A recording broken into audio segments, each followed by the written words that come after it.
SPN news आवाज नाशिकचा। मित्रांनो सप्रेम नमस्कार। SPN न्यूजमध्ये आपले स्वागत आहे। पंचवटीच्या रामकुंडात अक्षरशः किडे, भाविकांच्या आरोग्याचा प्रश्न ऐरणीवर, आस्थेशी होत आहे जीवघेणा खेळ।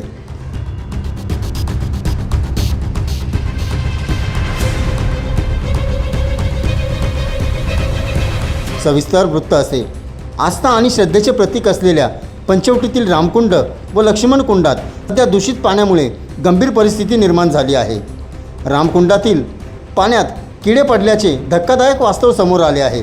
भाविकांच्या आरोग्याचा प्रश्न येथे उपस्थित होत आहे। तरी भाविक या ठिकाणी स्नान करून पाणी प्राशन करीत आहे। सिंहस्थाच्या पार्श्वभूमीवर शहरात सर्वत्र तळीवर कामे सुरू आहे, परंतु पंचवटीतील रामकुंड आणि लक्ष्मण कुंड याकडे प्रशासनाचे लक्ष राहत नाही काय? भाविकांच्या आरोग्याची प्रशासनाला काळजीच वाटत नाही काय, असा सवाल या निमित्ताने उपस्थित होत आहे।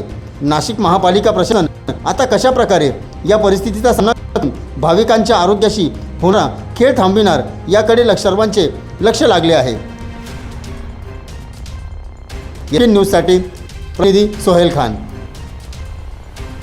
सर्व जनतेपर्यंत आमच्या बातम्या पोहोचवण्यासाठी आम्ही हे एक माध्यम चालू केलं आहे, त्याचं नाव आहे SPN न्यूज आवाज नाशिकचा। आमच्या या चॅनलला आजच सबस्क्राईब करा आणि बेल आयकॉन प्रेस करा। धन्यवाद।